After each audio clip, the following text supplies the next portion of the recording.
ప్రభువైన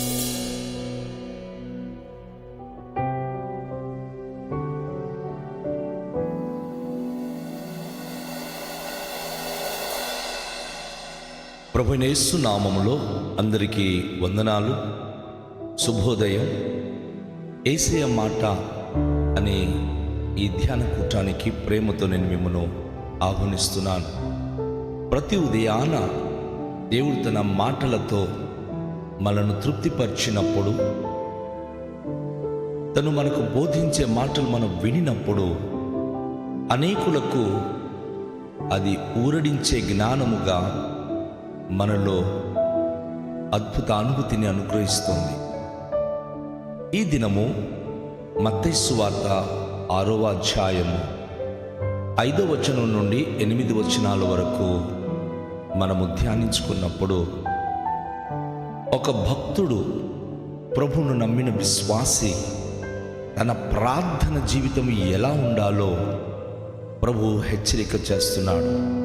ఎలా ప్రార్థన చేయకూడదు, ఎలాగా ప్రార్థన చేయాలి అనే ప్రాముఖ్యమైన 2 అంశం గురించి ఈ 4 వచనాలలో యేసయ్య మనకు నేర్పించి ఉన్నారు. ఎలా ప్రార్థన చేయకూడదు అనేది మొట్టమొదటిగా మనము ధ్యానిద్దాం. అందులో ప్రభు అంటున్నాడు, వేషధారుల వలె మీరు ప్రార్థన చేయకూడదు. వేషధారులు ఎలా ప్రార్థన చేస్తారు? అందరికీ వినబడాలి, ఒక ఉన్నత స్థలంలో నిలబడి ప్రార్థన చేయాలి. వారు ప్రార్థన చేస్తే అన్నీ జరుగుతుందని ప్రజలు నమ్మాలి. వారు ప్రజల చేత మెప్పు పొందడానికని, ప్రజలు వారికి ప్రశంసించాలని, ప్రజలు వాళ్ళని పొగడాలని వారి ప్రార్థన వారు ఉన్నత స్థలములో, సంత వీధిలో, ఆయా జనసంద్రం ఉన్న ప్రదేశాల్లో ప్రార్థన చేసి తమకున్నటువంటి భక్తిని చాటాలనుకుంటారు. అట్టి వారికి నా ప్రభు అంటున్నాడు, వేషధారులు, ప్రజలకు కనబడాలని ప్రజల ఎదుట ఏ కార్యములు చేసినా అది వేషధారణమైన జీవితం. అలా మీరు చేయకూడదు. ప్రజలు పొగిడినప్పుడు, అయ్యగారు బాగా ప్రార్థన చేశారు, ఫలానా అయ్యగారు ఈ విధంగా ప్రార్థన చేశారని ప్రజలు కనుక ప్రశంసిస్తే అక్కడ దేవునికి మహిమ చెల్లించట్లేదు, దేవునికి మహిమ కలగట్లేదు. కనుక ఆ విషయంలో ప్రభు ఇష్టపడట్లేదు. అట్టి ప్రార్థన చేయుట అది మనకు తగదు. అందుకే మీరు వేషధారుల వలె ప్రార్థన చేయకూడదు అని ప్రభు తెలియజేస్తా ఉన్నాడు. అదే సమయంలో మరొక మాట, అన్యుల వలె మీరు ప్రార్థన చేయకూడదు. అన్య జనాంగము అనేకమైన మాటలు పలుకుతూ, దేవునికి గొప్పతనాలు పొగుడుతూ, వివిధమైనటువంటి విషయాలు ఆయన ముందర పెడుతూ, తమకిష్టమైన మాటలు పలుకుట ద్వారా దేవుడు మా ప్రార్థన వింటున్నాడు అని వారు భావిస్తారు.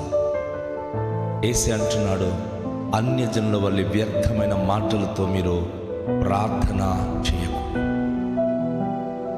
అన్యజనులు తమకు నచ్చిన ప్రార్థన, వారు నచ్చిన మనవులు ప్రభు దగ్గర చెప్పి, నువ్వు నిజంగా దేవుడై ఉంటే ఇది నువ్వు చెయ్యు అని చెప్పి పరిశోధిస్తూ పరీక్షించేటటువంటి విధంగా ప్రార్థన చేస్తారు.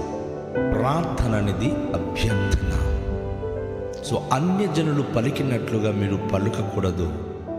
భక్తుడైన సొలొమోను ప్రసంగి అనే పుస్తకములో 5వ అధ్యాయములో ఆయన ఒక గొప్ప ఇన్స్ట్రక్షన్ చేశారు. ఏమిటంటే, మీరు దేవుని మందిరానికి వెళ్ళినప్పుడు మీ ప్రవర్తన జాగ్రత్తగా చూసుకోండి. మీరు అక్కడ పలుకుతున్న ప్రతి మాటలు కూడా జాగ్రత్తగా చూసుకోండి. ఎందుకంటే దేవుడు చాలా ఉన్నతమైన వాడు, పైనున్నవాడు, మీరు భూమి మీద ఉన్నవారు. మీ మాటలు కొద్దిగా ఉండాలి తప్ప విస్తారమైన మాటలు పలుకకూడదు. విస్తారించి మాట్లాడటం వలన ఒకవేళ మీ దేవుడు మీ ప్రార్థన వింటాడు అనుకుంటున్నారేమో. చాలాసార్లు మన దగ్గరికి కొంతమంది వచ్చి మాట్లాడుతున్నప్పుడు ఆ సమయానికి సందర్భానికి సరిపోయిన మాట పలికిన వారి గురించి మనం సంతోషంగా వినడానికి ఇష్టపడతాం. కానీ మనతో కలిసి మాట్లాడుతున్న వ్యక్తి లోక సంబంధమైన అనేక విషయాల గురించి మనతో మాట్లాడుతూ అనేక మంది గురించి చెప్పినప్పుడు మనం విసుగు చెందుతాం. ఈ మనిషికి పనిపాటు లేదా, ఎందుకు అందరి గురించి మాతో మాట్లాడుతున్నారని ఒక విధంగా వారిని చూచినప్పుడు మనకు మన సమయాన్ని వ్యర్థము చేసేవారుగా ఎంచుతాం. ఈరోజు నీ మనసులో గనుక నీ తోటి వారు వచ్చి మాట్లాడినప్పుడు నువ్వు విసుగు చెందితే, దేవుని దగ్గర నువ్వు మాట్లాడినప్పుడు అనేకమైన విస్తారమైన మాటలు పలికి అన్నిల వలె నువ్వు ప్రార్థన చేయకూడదు అంటాడు దేవుడు. టు ద పాయింట్, ఏదైతే అవసరమో దేవునికి అదే మనం చెప్పాలి. విస్తారంగా చెప్పేయడం ద్వారా అది దేవునికి నచ్చదు. దేని గురించి మనం విజ్ఞాపిస్తున్నామో దాని గురించి. సో ఎలా ప్రార్థన చేయకూడదు అంటే వేషధారుల వలె చేయకూడదు, అన్యుల వలె చేయకూడదు. అలా చేస్తే ప్రభుకు నచ్చదు. మరి ఎలా చేయాలి? గుండె నిండా దుఃఖం ఉంది, చాలా అవసరతలు కలిగినటువంటి స్థితిలో అయోమయంగా ఏం చేయాలో అర్థం కాని స్థితిలో ఉన్నప్పుడు ఆ క్షణము చాలా చాలా ఇంపార్టెంట్, అవసరమైన క్షణం అది. ఆ సమయంలో ఎవరో దగ్గరికి వెళ్ళి నీ బాధలన్నీ చెప్పుకొని కన్నీళ్లు పెట్టుకుంటే ప్రయోజనమేమీ లేదు. అందుకే యేసయ్య నువ్వు ఎలా ప్రార్థన చేయాలి అంటే, నీ గదిలోనికి వెళ్ళి తలుపు మూసి రహస్యమందు చూస్తున్న నీ తండ్రికి నువ్వు ప్రార్థన చేయాలి.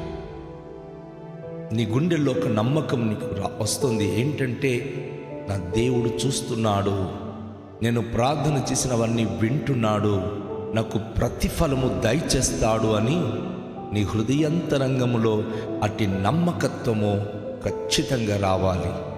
అప్పుడే నీ విశ్వాసాన్ని బట్టి నువ్వు అద్భుత అనుభూతిని ప్రభు ఎదుట పొందగలవు. ప్రతిఫలము ప్రభు దగ్గర నుంచి నువ్వు పొందగలవు.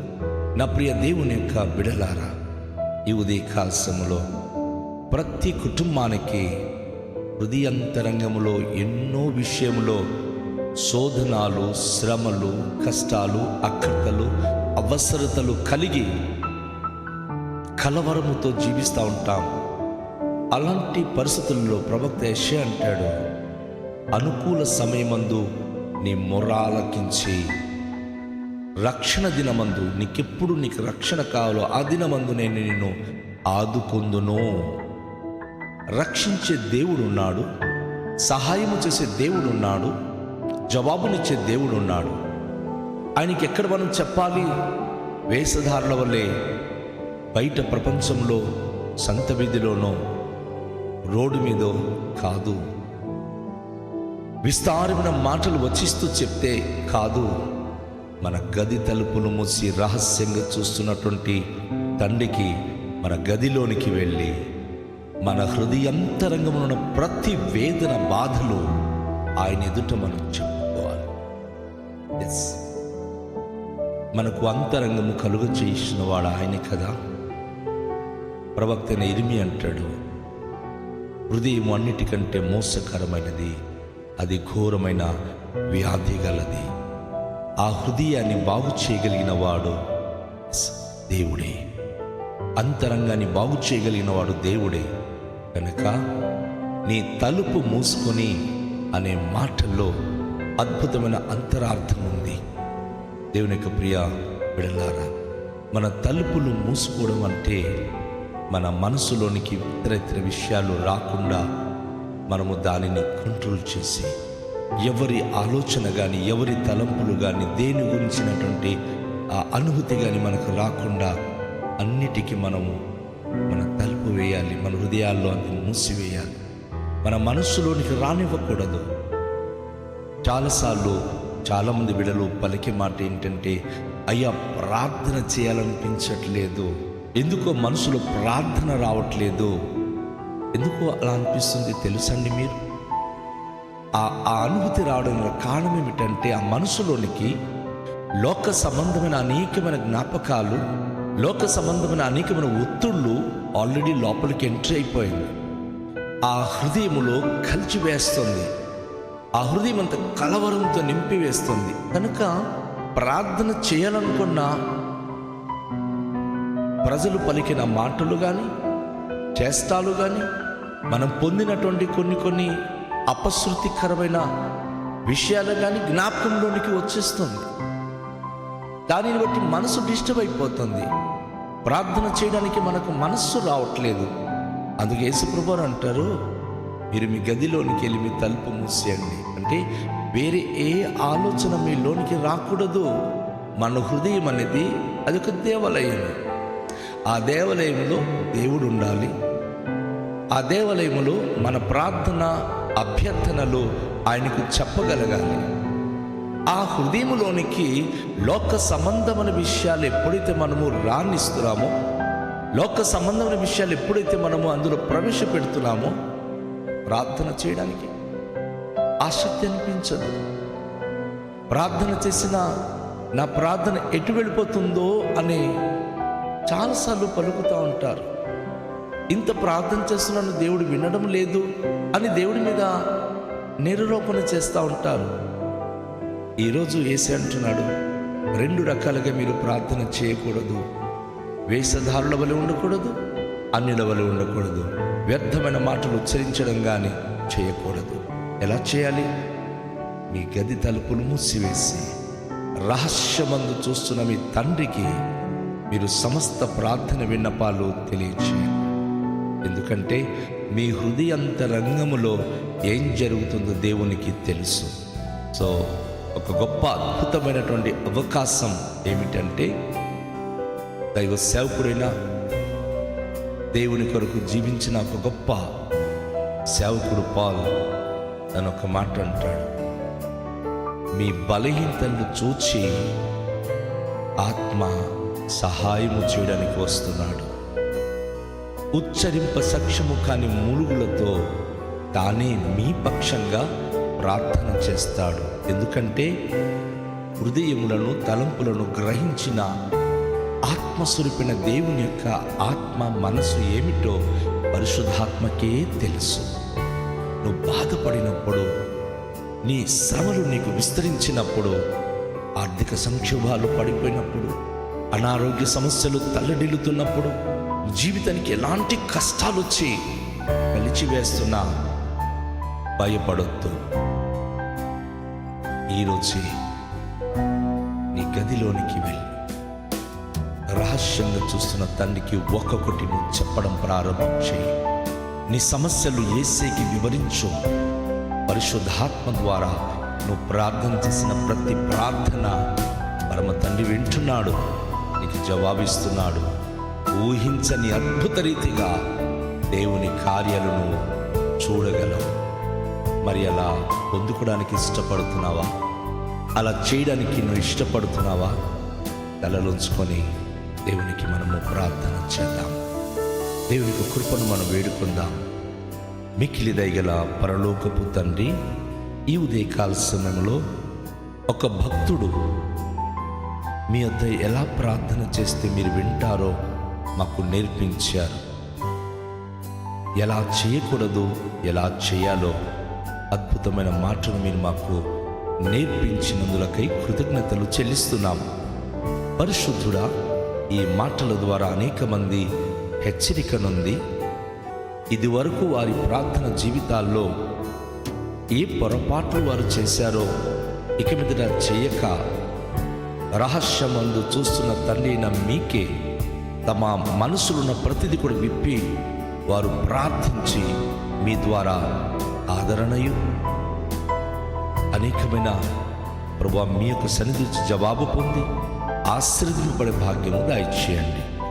ప్రతి ప్రార్థనలకు ఈ దినము జవాబునివ్వండి. వారి కన్నీళ్లు తుడిచి, వారి అక్కర్తలను తీర్చి, మీ ఆశీర్వాదములతో నింపి, మీ మహిమ కొరికే ప్రతి ప్రియ బిడ్డలకు దీవిస్తున్నందుకై కృతజ్ఞత స్తోత్రాలు మీకే చెల్లిస్తూ యేసు నామములో ప్రార్థిస్తున్నాము తండ్రి, ఆమేన్. అందరికీ షాలోమ్. దేవుడు మిమ్మును దీవించునుగాక.